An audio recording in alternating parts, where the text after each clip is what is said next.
imagine you're your boss or you're your teacher and you're just droning on about something and no one's paying attention. How disheartening is that? No one's engaging, no one's asking questions. Like, imagine if you're a teacher and you actually catch a mistake on the board and none of your students would even, like, it's like a, a very simple mistake, like a math equation, like 2 + 2 = 5 instead of 4. And your students are so not engaged that they wouldn't even catch that. I can't imagine that feeling as a teacher or a boss and just like talking to people who aren't engaged and listening and actually care. So I think when you switch it like that way, it's totally a great thing to participate and be active in all settings because you make other people feel heard. I think that for someone who was a teacher for a bit, that I appreciated the kids who asked the questions, and it didn't matter if they were like off target, right? It was the idea that they were like, oh my gosh, something I said spurred something in them that now they're curious.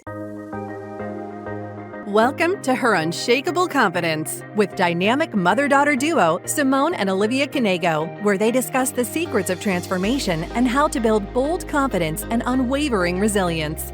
From intimate conversations with inspiring guests to sharing their personal journeys of triumph and challenge, Simone and Olivia create a supportive space where every woman is encouraged to rise above her fears and love the woman in the mirror. Tune into Her Unshakeable Confidence and join this special journey of connection and growth. It's like catching up with old friends who inspire you to be bravely and uniquely you. Welcome to Her Unshakeable Confidence. I'm Simone Knego. And I'm Olivia Knego. And today, Olivia has finished her first year of law school. So we're going to dive into that and see her thoughts of putting herself out there, doing all these things, and let's see how it went. Yeah, I feel like the last couple of days I've been reminiscing a lot. I wrote a letter to my friend that I still need to send. It's sitting on my counter.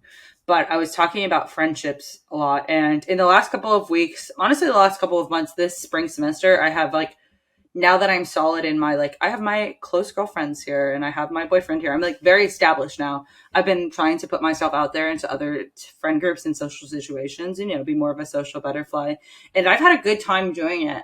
But one of the things that I wrote in my letter is I understand why my parents' closest group of friends has been the same since before I was born and how it's the same now.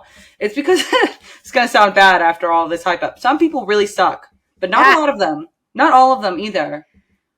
But it's hard to jump into friendship, I guess, is the I just never know when someone's being genuine or not. And I think that's a really big struggle for me because I try to be very genuine in all of my conversations. So prime example is if I'm doing shitty at it in law school, I'm going to own up to it. But when other people say that, I don't know if they're lying or not. They're just trying to make you feel better. Yeah, trying to be sympathetic. But I don't do that. When I have a subject, I'm yeah, I understand this actually pretty fine. I can help. Or yeah, I am not getting this. And what do you want Here we go. me? Back again. Okay. I don't even know what I was saying. You were talking about the fact that sorry, we had to pause because we had a little microphone issue. She thinks my head's too big. No, I didn't say that. I mean, well, earlier I was your head's too small. My head's too big because we're not now we're equal. Our heads are the same. No, okay. Yay. I know what I'm saying. Yeah. I think that there's a lot of genuine people in the world, and I think a lot of people are good, but sometimes it's hard to access that good right away, and it makes the first couple of social situations really awkward, and not necessarily awkward, but it's that was fun. Are we going to do that again? Are we going to be close friends? And so I think a lot of people after their first encounter with individuals are okay, well, I did that. That was enough, right? But I don't think it is. I'm realizing that friendship is more like dating than I ever thought it was. You don't know someone until the 5th or 6th date, maybe 3rd or 4th. Depending on who you are. And so it's yeah, as long as you vibe on the first one, but you're oh, I'm not sure if there's an instant, where we'll be I say continue going with that avenue. Because at the beginning of the semester, I did not have the same level or not level, but number of friends or people that I would consider friends now that I did. And it's honestly because I was you know what, I do like these people and I want to keep putting myself out there. But I think a lot of people after the first time are oh, that wasn't such a great first social encounter. I'm just going to close myself off and try a next group. But I really think social situations are like dating. I think it's a really good point because that's why networking events are so interesting, because we are like, okay, we're going to go in and we're going to say who we are and what we do. Well, Yeah. is that what really matters? Right? Exactly. And like that's like kind of the first level of friendship. It's like, okay, so like where were you raised? Where did you go to college? You know, like what were your friends like in undergrad? What do you like to do in Nashville? And then like the second or third time around, it's like, okay, so like tell me about your upbringing and like why you think this way. And like tell me about like, well, I don't actually get into politics down here, but like, you know, sometimes it's like, tell me how you voted or tell me like why you believe in this specific passion. And so I think a lot of people shy away after that first, like, well, like they're in business or like they're in STEM and I'm in fashion. We could have nothing in common. But like, you wouldn't know that. Like, hello? So what if you got rid of that first level, I that wish. first layer? So it's interesting. So at my, I do this now at every time I speak, is I do an exercise that I call erase, well, get rid of the just, erase the just. And not just and like, is it just? But the way we talk about ourselves, right? Because we say things in a certain way because we're not sure who we're talking to, right? We're not ready to expose ourselves because, what if they judge us? So I think that is the most, like, I think everybody puts out a different elevator pitch of themselves. I put in like quotes every time they talk to a different person. And it's like, sometimes when you're talking to a specific group of people, you want to tone down your accomplishments and you don't want to seem, at least for me, it's like, ooh, like, I wonder if they'll judge me because, or think I am going to judge them, honestly, because of like, this is my third degree I'm getting. Or like some people, it's like, yeah, I need to flex on them because like I'm as smart as them. I can keep up. But do you think about it like that? Do you think like, I have 3 degrees? No. Okay. I think like I'm still in school for 2 more years and I just saw 2 people younger than me buy a house. That's crazy. Okay. I mean, like that's pure envy for me. I am so jealous of that. But you shouldn't be jealous. You should just be like, wow, that's really cool. I mean, it is something cool to aspire to, right? Yeah, it is something to aspire to. But like, no, I don't think about it like that. But I think that when we go into social situations, our brains are already pre-filled with any preconceptions that we might have about ourselves. Yeah. And that's why we have to talk about ourselves differently. So that's why I love this exercise, because I start with saying like, because we justify our lives, right? I'm just this, I'm just that. I'm just a stay-at-home mom. I'm just so-and-so's wife. I'm just getting by. Like whatever it is, the way we talk about ourselves, where it should be, I am. This is what I am, right? We should be proud of who we are. So I am a law student, and it's a struggle. Like, be honest about it. It's not easy. There's nothing about our lives that are easy. And I think that a lot of times people think like, you're the keynote speaker on stage. Well, yeah. And I have so many struggles as well. But I think the important part is that I share those struggles so that people feel like, no, okay, I get it now. Like, she's not up there to say, I'm high and mighty. She's up there to say like, here's what I struggle with. Here's what I've done to move past that. Here's how I think I can help you. And I think at least in law school, because it's this like weird intersection between like professional life and a work-life balance, and then also like a social scene, because we are still in college. It's like, we have to act professional, but also like it's a very weird dynamic. Definitely different than anything I've ever done, because there are some people that I would see. That's totally fine. I find it boring too. There are some people that I would definitely see as though they're my colleagues. Like those are my colleagues, those are my peers. We do not interact outside of the classroom, not in a bad way. It's not like anything against them. It's just like, but there are some like people that are like, like she's a classmate of mine. Like it's just in like, that is such a difference. I don't know.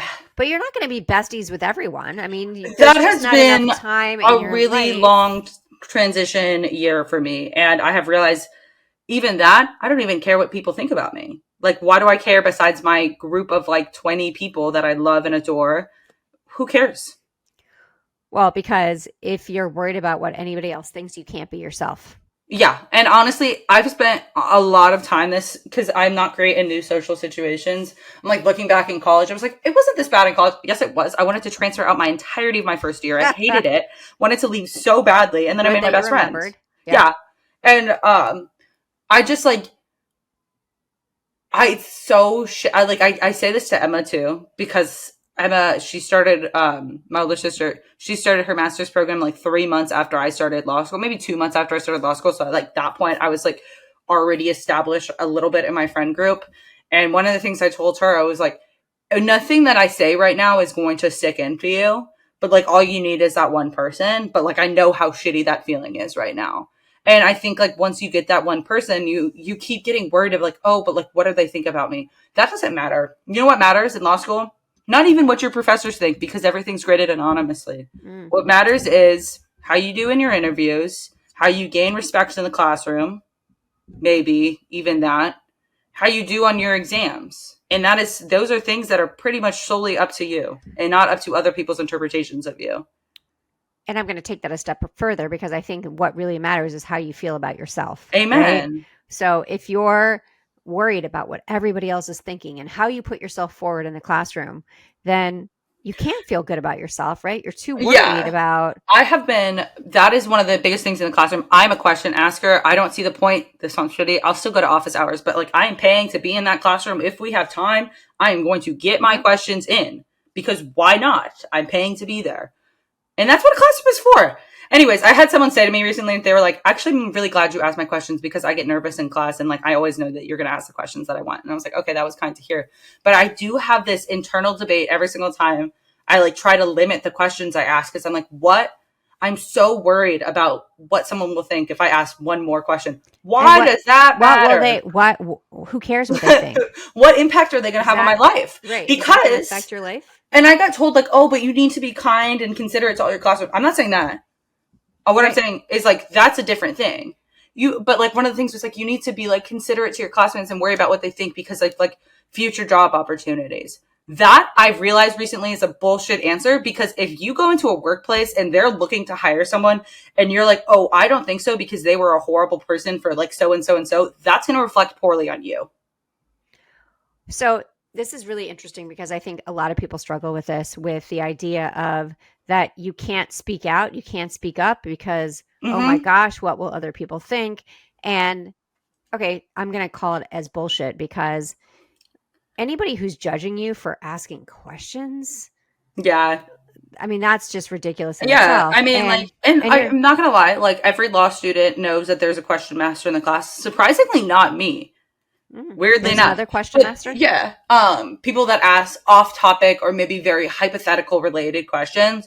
But like, that takes like 5 minutes of class time, and I can like turn my brain off. Like sometimes if they're really silly, I'll do a little giggle, like, oh, that made me laugh during class. And then I'm like, why does it matter? She asked a question that was relevant to her in a classroom that she's paying to be in, where the teacher isn't really like, they build in time to all of our classroom sections. And if they didn't, I've been told before, come ask me after class. So we don't have time for that right now. Like, and that's an appropriate and that's a fine answer. But A, you shouldn't judge people for doing that. And B, like, no one really cares. So let's expand this to the real world, because, I mean, obviously you're in a little bubble in law school right now. Yeah. But I feel like this is a problem throughout every let's profession. Take it to the corporate workspace. Yeah. You know, if you can think about it as asking questions to your boss on how to improve your performance, or like, being willing to be like, I think there's a mistake in that. Like, I don't think that's right. And some people would be like, no, let me mind my own business. You know what? Like, I don't want to interfere. But the better thing to do would be to speak up or ask you questions, so everything goes accordingly and you don't have to start over. But we're taught this idea that when you speak up, you're disruptive, and being disruptive disrupts flow. You know, it's crazy. And it's ridiculous to me, because if you see something that needs fixed, you should be able to say, here's how I think we could do things differently, without feeling bad about saying that. I am a disruptive human being, and I don't think disruption's a bad thing. I think sometimes it can be, you know, obviously not a great thing, especially in like a quiet classroom setting. And I think, like, obviously in middle school and elementary school, very different scenarios where we're talking. You're not just learning what you're learning, like in the lessons, you're learning how to be an adult. But in terms of like a class, or like an upper level classroom, or like a workplace, I don't understand the point of being silent. And it's funny, like, you know, not back in my day. You guys always used to say when we were like too loud at the dinner table, to be like, No, this is what Dad would say. Back in my day, kids were meant to be seen and not heard. That is not how I was raised. No, I was meant to be heard and seen. yeah. And again, with 6 kids at the table, sometimes it got to be complete chaos because Yeah. there wasn't an idea of a cue. You guys just would shout out shit and And you just don't get me wrong, definitely something I am working on actively is making sure I raise my hand. well, you In some of can't my raise your hand at the dinner no, table. but in bigger classrooms Mm. and waiting my turn, I think it's definitely something I have still progress to learn as a 22-year-old. But yeah, disruption and throwing things off isn't necessarily a bad thing if it's correcting the course. I also wanted to change the perspective on it a little bit. Like, imagine you're your boss or you're your teacher and you're just droning on about something and no one's paying attention. How disheartening is that? No one's engaging. No one's asking questions. Imagine if you're a teacher and you actually catch a mistake on the board and none of your students would even is a very simple mistake, like a math equation, 2 + 2 = 5 instead of 4, and your students are so not engaged that they wouldn't even catch that. I can't imagine that feeling as a teacher or a boss and just talking to people who aren't engaged and listening and actually care. So I think when you switch it that way, it's totally a great thing to participate and be active in all settings because you make other people feel heard.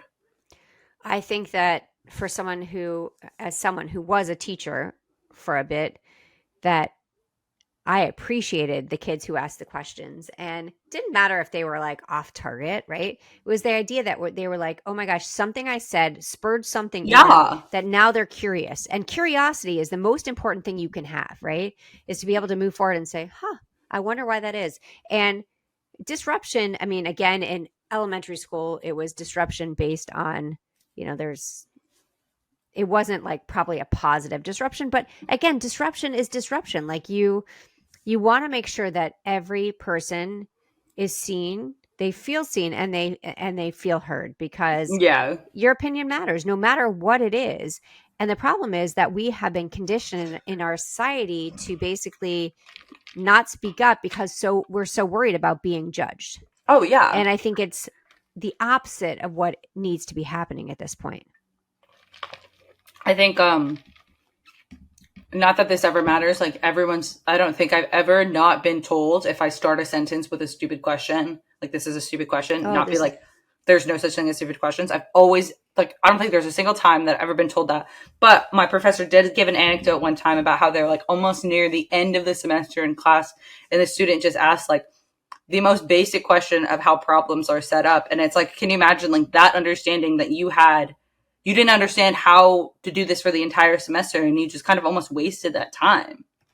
So ask the question Ask the question. And There's don't also hold no on such to stupid it. thing. Also, I think that if you're really worried about it, ChatGPT is fine. It'll give you the answer these days. But people prefer when you engage with them directly. I think it's not only is it good for you, but it's good for the person. It's good for your relationship with a person. On a corporate level, going to your boss when there's an actual issue that you're oh, I don't know about this, let me double check it. That's the better response. I think something that drives me crazy, and that I've seen so much, and I'm sure I'm guilty of it in my past, is that, so I kind of have a dumb question. Well, don't start it like that. If you have a question, you have a question, but it's not dumb because you're curious. Yeah. If you want to know, ask the question, but don't say, oh, it's a dumb question. Now, it's one thing, again, what you've said is if the teacher has been teaching the same topic for the last 30 days and you're asking a question about day 1, maybe you should go back and look through your notes. Yeah. And also that's probably a, not for the entire classroom question. Right. But the idea that we need to premise our questions with, so this is a dumb question. I think this is a dumb question. One of my professors always says, ridiculous. why are you Don't say that. self-reporting? Yeah. She's always why are you self-reporting right now? That's a good way of saying fair it. enough. Yeah. I feel maybe the only dumb question is the question you didn't ask. Well, yeah, I was about to say I can't even think of a dumb This is a question you didn't ask. Yeah. If you're not willing to put yourself out there and ask the question, that in itself is a failure, because, and again, failures are stepping stones. So I don't look at it like as No, I mean, negative, but you I'm learn like, from everything. gosh, just put yourself out there. And if you're curious, ask the question. And if you think it's going to help someone else as well, ask the question. And I think a lot of girls my age and that are very similar, and honestly, not even my age, just women in general, get told to like, I remember there were several times in my life where I was given a limit on my amount of questions, or like, oh, you're too What? curious. What? Yeah, like at summer camp and stuff like that. Oh my And it's gosh. like, that's, you think those in the back of your head because you have those moments, but like those are just people who are impatient and not worthy of being educators or leaders. Well, they're If there and they're not willing to put in Yeah, the effort to do things. So why are they even there? I yeah. mean, And I think that maybe a lot of those experiences haunt men and women, but I think probably women majority, just because that's how things end up. And they shouldn't. Like, just because I think that we rely so much on the negative experiences to fuel our perceptions of the world rather than the positive experiences. Like, I think about that one moment where I was like, okay, no more questions today, like back in like third grade. But how many times throughout law school I've been like, actually, that was a really interesting and engaging question. Probably more than 10. And I don't right. think about those ever. Yeah. So, okay, you've finished your first year, which yay, that's so exciting. Yeah. So, what are the top 3 things you think you learned from this year, and what are the top 3 things you wish you would have known before you started? Known before I've started, I think is probably easier. Okay. Um, I think the friendship thing is always a thing with you. And I think that's true for so many people. I yeah, mean, even Noah going off to college this summer, his biggest concern is that he's not going to meet friends. And that's like a killer. I think like we live it's in such a so hard. crazy society right now where But like, everything is yeah, on social media uh, that face-to-face interaction is really tough. it's yeah. I don't want to answer for you. So give me your top 3. No, the hardest or the things that I'd known going in is that like I wish I'd remembered how difficult my freshman experience was in making friends, Mm-hmm. and remembered that like it takes time. Like it's not going to be instantaneous. It takes time. Remember that not everyone you meet is going to be your cup of tea, and that's okay, but you still should be kind and considerate and respectful. And I think that was a big thing to me coming from New York, where it's very blue, very like, MAG is not even in the name, to the South, where, I mean, especially in Nashville, the views are very diverse here. So I think that's definitely one of those things that like I had some biases going in, just because of my college experience and like how I kind of, grew up in my early or late teens, early 20s in that sense in New York. Oh, and that like the professors are the most important part. And they're not just like normal college professors that have, because the college professors, so I went from a very small high school where you could have the most meaningful conversation with your high school teachers. And then college, okay, I don't think I know a single one of my college professors now. Law school is more like high school was. I know my professors. I like dropped off thank you notes to them this semester. Wait, I want to talk about that as soon as you're done with this. Oh, okay. That's a big deal. Yeah. I know I want to keep active conversations, engaging with them. Like I like talking to things like outside of like the law. Well, I mean, all of it's related to law, but like outside of just like the content classroom. So I think if I had prioritized, or if I learned to prioritize or know more that like these people are actually here to help me and they're not just people that are trying to get paid, because that's what college professors, at least the ones that like, some of them were very genuine, but in the end of the day, they have so many students versus in law school, they didn't. What was your other thing? You said 3 things that I know now. Well, 3 things that you wish you would have known, and 3 things that you learned. 3 things I've learned, because I thought you would like do differently. I don't do anything differently. I've loved, if I reflect on how, like I've loved the journey throughout this. Like I think it's been a lot of fun to like see what I know now. What I've learned is that it is so much easier to study for finals when you are studying every single day of the semester. Oh, look at that. Yep. I did not work that hard during that this final season, because every single day, every weekend this semester, I spent like 7 to 8 hours plus updating my study guides. So when it came time to the actual exam, it was like boom, bing, bong, like so easy. that your first semester grades don't define you. And that, I think that's a huge one. what have I learned? Oh, the only way to go is up. And that's what I keep telling my friends. I was like, objectively speaking, like, when have you ever done worse at something the second time around that you tried That's it? interesting. Yeah. So for grades, like, the only way for us to go is up. We're all getting better at this. Yeah. I mean, you're understanding what you're going through. You're understanding the system. I mean, it's a completely different system than college, than high school, and what the professors expect and what the professors are bringing to the table, which I think is and very that different. is the most interesting part to me, is that, like, I had a professor this semester that his career, he was the district attorney of Nashville for 30 plus years. So when we would talk about some of the criminal cases, he'd be like, yeah, I prosecuted that one. That is insane. Like, that is crazy, the way that they can bring in their real world experiences. I had a professor that did environmental law in San Francisco. And so a lot of our property classes, when we get into that, it was so cool to hear the real life. Okay, like, this is what the textbook says, but, like, in actuality, in the way we practice it, this has pretty much been cut out of the law, but you still have to learn it for these purposes. And that is the most interesting part, is that, like, this is the first time that I'm okay learning to learn, even though I know it won't be the most practical in the real world.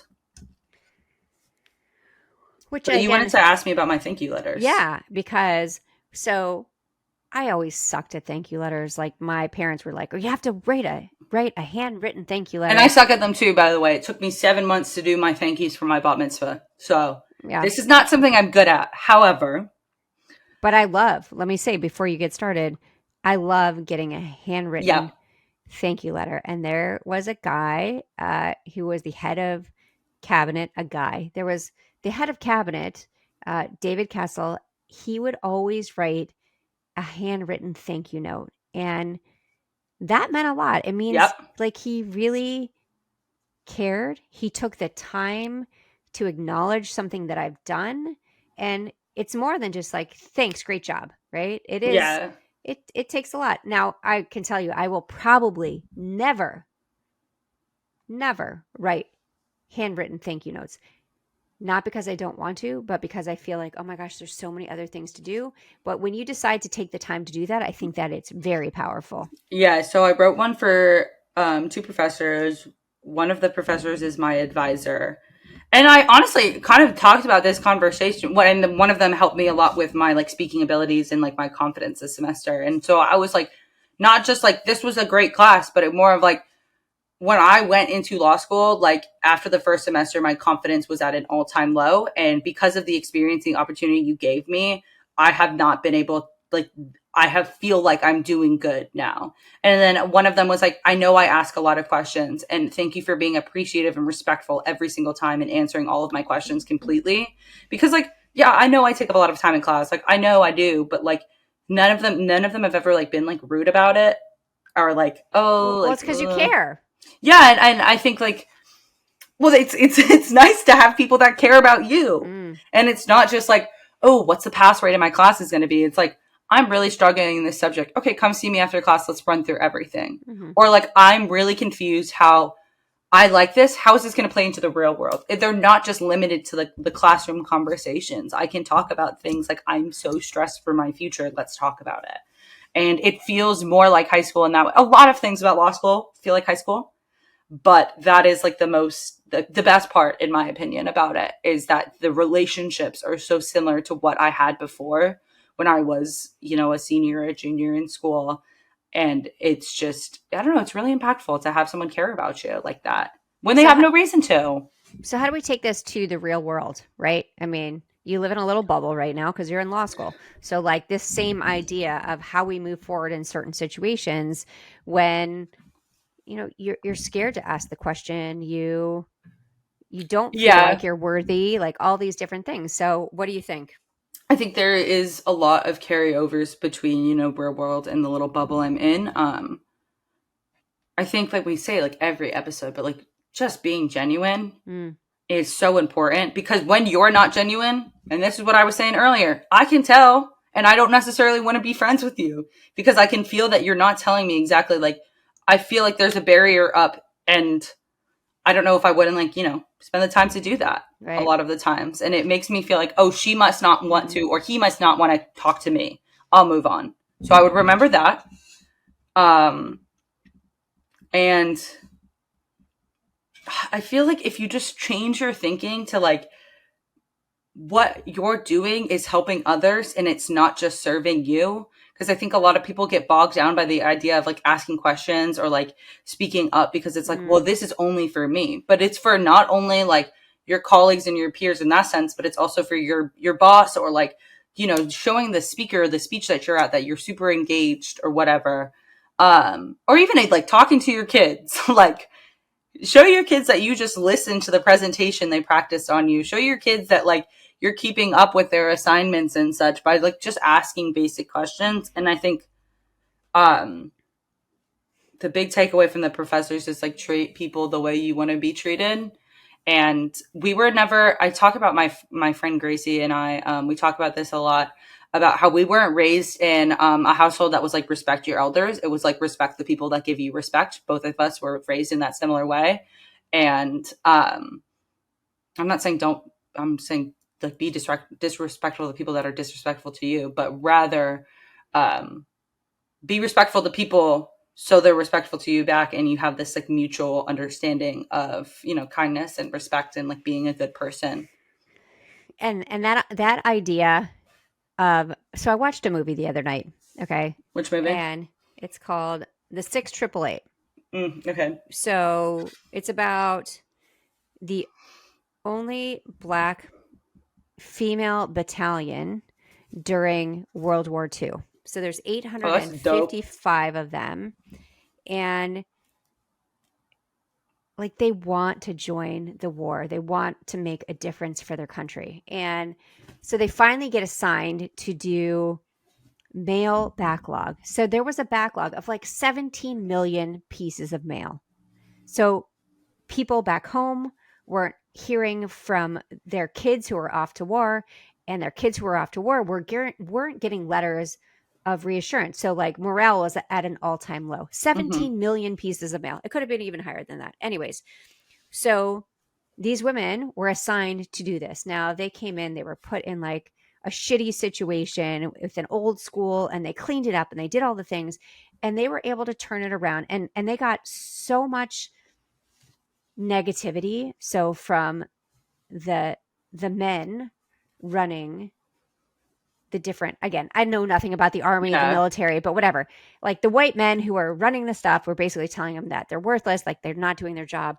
And there was one scene where the woman who was in charge of that battalion, basically the one man said to her, like, you suck, like you're gonna be gone, like you guys are all being sent back, you're doing a shitty job. And she said, she gave this unbelievable speech about how no, they were not going to step down and they were not going to be told this. Like it was like, and she stood up for the 855 women in that room, saying that like we are working our asses off to do this. And so he walks away, and then she leaves. And later they ask her to come back in the room, and nobody's working. And she's like, get back to work. And they wouldn't get back to work. And so she comes back, get back to work. And they're just all standing there. And finally she's standing there and they all start clapping because she said what all of them wanted to say, but she was their voice, right? Like she said it. And guess what?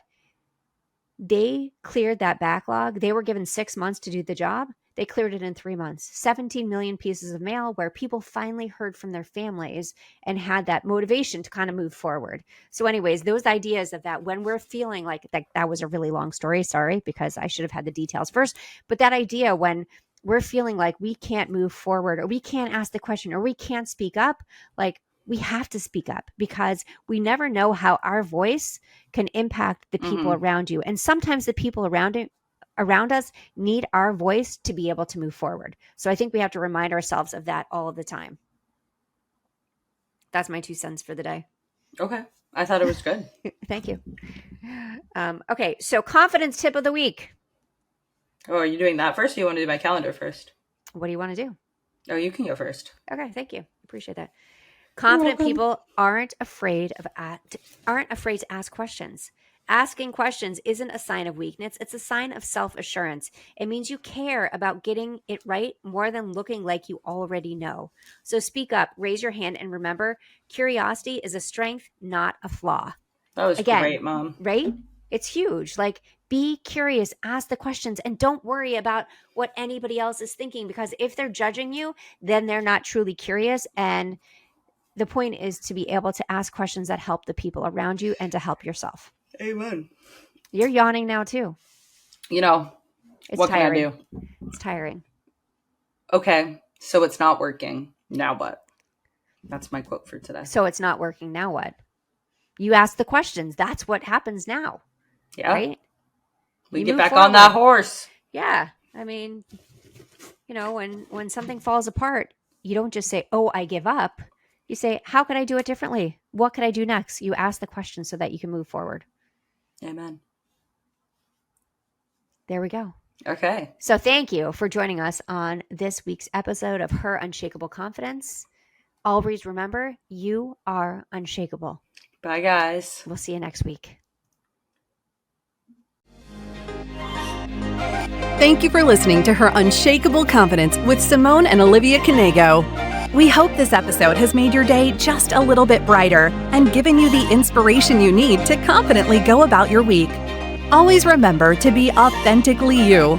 Don't forget to like and subscribe so you never miss an episode. And feel free to connect with them on Instagram at Simone Knego and at Olivia Knego. Till next time.